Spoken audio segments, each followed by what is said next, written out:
Be really cool. Good for you guys. That's great. So, Tony, when it comes to this program, again, our guest on the phone today, Tony Kirkman, is the executive director of the Piatt County Mental Health Center. As we talk about the 1 year mark of the ROSC grant in Piatt County, what have you gotten in terms of buy-in, Tony, from that council you're talking about to folks in the community? Talk a little bit about buy-in and what you're seeing there. Yeah, I would say. From our service providers, we have significant amount of buy-in, and I'm so proud to live in a community where both our medical community as well as our law enforcement community really is trying to figure out how they can come alongside and support individuals in recovery. Our sheriff here in Piatt was one of the very first people at the table, realizing that we can't arrest ourselves out of recovery. And so one of his biggest concerns was how in the world can individuals in recovery, if they have legal involvement and would find themselves incarcerated, how could their support services continue even while incarcerated? Mm-hmm. And so just, extremely thankful for those providers. It's taking a little bit more about having people with lived expertise come to the table. One is because they've seen a lot of people come in to offer support and have either not implemented it well or have fizzled out pretty quick. And so I think that we're on the right track, but it's been slow but steady. And really, that's the whole part of this program. Is it's supposed to be recovery centered, not ran by a bunch of providers, but run by people that have been in the recovery process. So we need their voices and their leadership. And, as I say at our meetings, is you've got a lot of people here that can open the doors, but the people with lived experience need to tell us what doors we can open for them. Yeah. Well, and you mentioned at the top, Tony, and I'm not going to be able to remember them exactly how you said it, but there were basically three steps in the recovery process.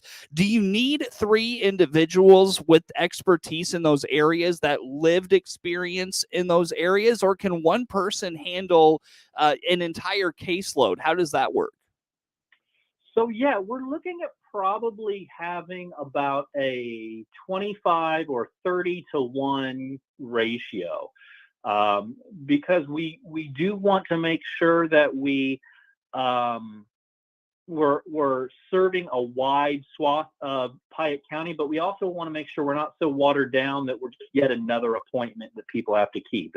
This is a recovery coach that will walk with you in the highs and the lows, and just be an accountability and a source of encouragement. So, yeah, we're not wanting to go too heavy. Our hope would be, and this is what the state of Illinois hopes, is that in 3 years, we have what's known as a recovery-centered organization that functions almost like its own nonprofit, and it's separate from the center, and it's recovery ran, funded, and sustainable.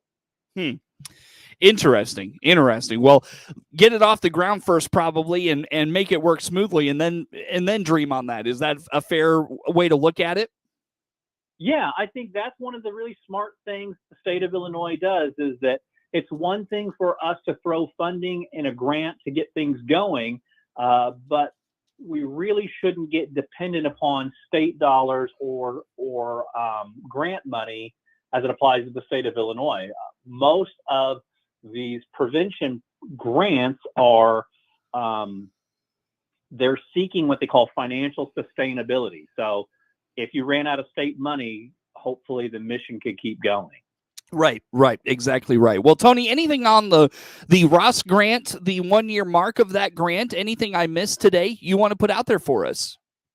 The only thing that I would say is that it's going well. It's taken a little bit of time to find our feet.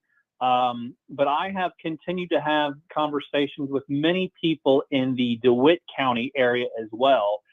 My hope and intent would be we have it well established here over the next year and a half But we start doing some capacity building work over in the DeWitt County area so that we can offer these support services for those residents as well, starting June 2023. Mm-hmm. Very good. We look forward to that. Tony, in terms of just the Piatt County Mental Health Center in general, where do folks go to learn about all the things you have to offer to the community? How about that? Sure. So visit our website, piattmhc.org. Check out our Facebook or give us a call, 217-762-5371. Tony Kirkman is the Executive Director of the Piatt County Mental Health Center, our guest on the WHOW Morning Show here this morning. WHOW.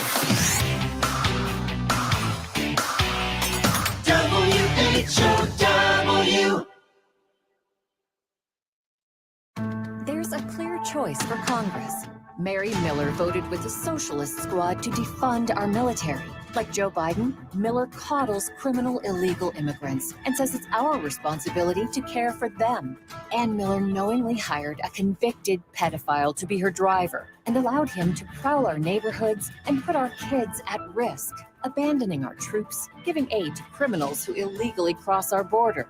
Embracing a convicted pedophile, fake conservative Mary Miller can't be trusted. Conservative Congressman Rodney Davis voted to strengthen our military and give our troops a pay raise. Davis voted for President Trump's wall and to cut off funding for sanctuary cities. And Davis is endorsed by the Illinois Fraternal Order of Police because he's tough on crime. Rodney Davis is the strong conservative that Illinois families can trust. I'm Rodney Davis, candidate for Congress, and I approve this message. Paid for by Rodney for Congress.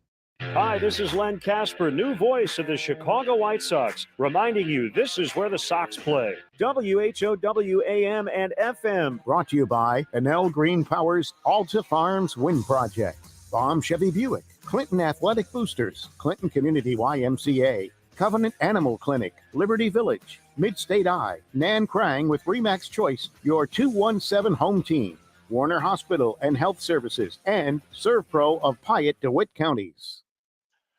Let's swing open the farm gate together every day on WHOW. I'm Stu Ellis, your host of the long-running agriculture feature called The Farm Gate. I bring the latest news and information on where agriculture is and where it's going to WHOW Ag listeners several times a day.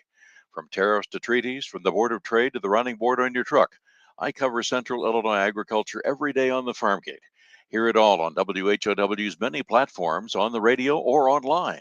Join me, Stu Ellis, for the Farm Gate. Your friend in Central Illinois, WHOW. Once again, a good morning. Thanks for being with us. I'm your host today, Seth Lawrence. My guest on the phone today, Tony Kirkman, is the Executive Director of the Piatt County Mental Health Center. Tony, we were talking before we got started, and then a little bit there in the break about, of course, the semi-annual Illinois Youth Survey, and the data for that is starting to kind of trickle in. I know that was something that schools in our area participated in earlier this spring. Just remind us what that survey is, what it's all about, and why you're particularly interested in it this year. Yeah, so again, as I was saying towards the top of the hour, it can't be good social work unless we have a million acronyms to throw at you. So the U of I School of Social Work has a program called Cprd, Center for Prevention, Research, and Development, I believe. Anyway, Cprd asks schools to participate in the IYS, the Illinois Youth Survey, every other year. It's a self-report assessment given to 8th, 10th, and 12th graders in schools. And if 70% of the eligible students in a set county complete this assessment, then it generates county-wide data, which is extremely helpful for just strategic planning, funding, and service coordination.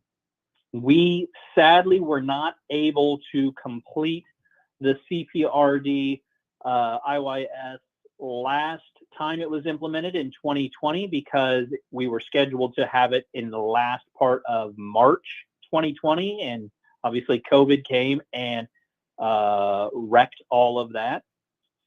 So we finally have data now, and it is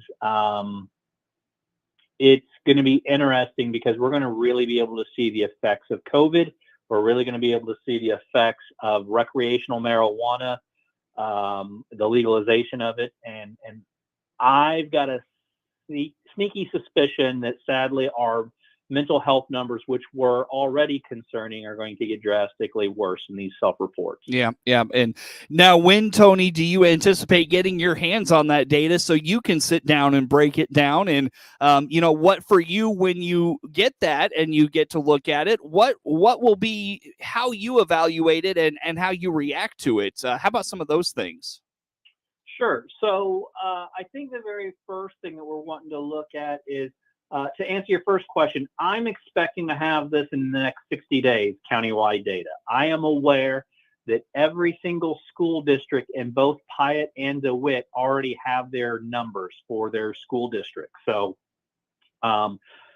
normally it's either a superintendent or a guidance counselor that's point of contact. So I'm sure that staff, administration, and soon county board members, school board members, will be dissecting the information. My intent to look at it is, one is I want to see the recreational marijuana numbers, because I want to see if we need to change some of our prevention stuff. I want to see if we've made some ground up in the vaping area, but as well as see if there are other substances that we've seen a spike in usage, or access issues of parents giving more.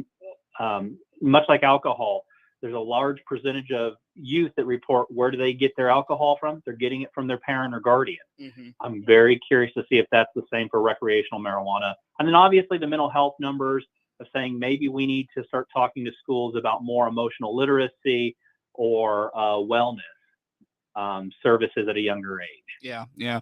Well, and the substance abuse, I'll be curious about that because, Tony, kids were home for, the last 3 months of school in 2020. Then they were intermittently in and out of school in 21 and in 2020 and 21. And, again, a little bit in this 21-22 school year. And so, we've seen this with other issues where if people are home, particularly as it relates to substance abuse and overdoses, even, we sent people home, they stayed home, and they were doing dangerous things, in particular, abusing drugs, and it's resulted in an exorbitant amount of loss of life. And so I'll be curious as well to kind of see what that looks like from the youth perspective, because they've been at home just as much as anybody else.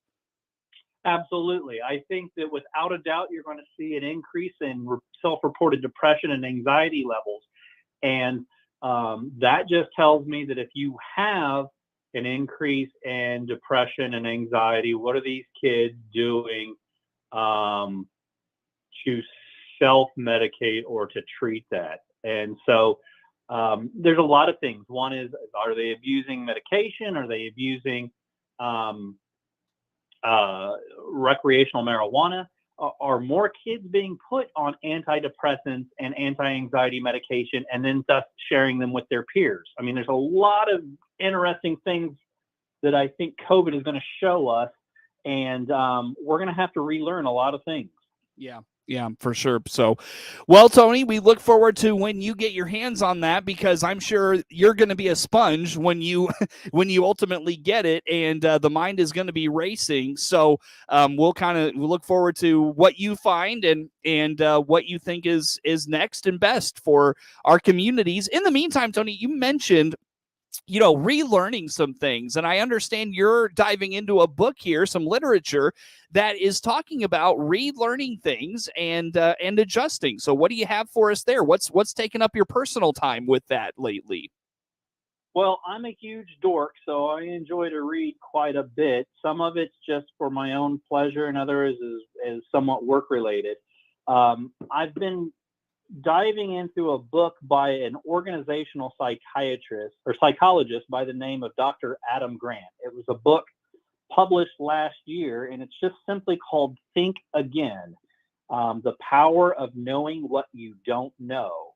And it's a very interesting read on the concept of we have a lot of biases whenever we're learning material. And I don't want to poke too much with the short amount of time because of politics, but what I'll say is we seem to absorb information that already confirms what our own internal beliefs are. So that's called confirmation bias, seeing information on what we expect to see, or a desirability bias, seeing what we want to see. And so, we'll take information given from different websites or respected sources and say, oh, well, see, that proves my internal point, that's factual information. Or if we see something that disagrees with our internal bias, we'll say, oh, well, that's fake news. I'm not going to listen to that. And what I think that is brilliant about this book is Dr. Grant says we need to start thinking more like a scientist and looking at reasons that we might be wrong when we're looking at new data. So I think it's very, very important is, COVID is going to have us learning a lot of stuff. Yeah, Tony, I don't mean to do this to you, my friend. I know we could probably talk about this for a long time, but I have to let you go. Unfortunately, Tony Kirkman is the executive director of the Piatt County Mental Health Center. Our guest on the phone, Network News, is next. WHOW.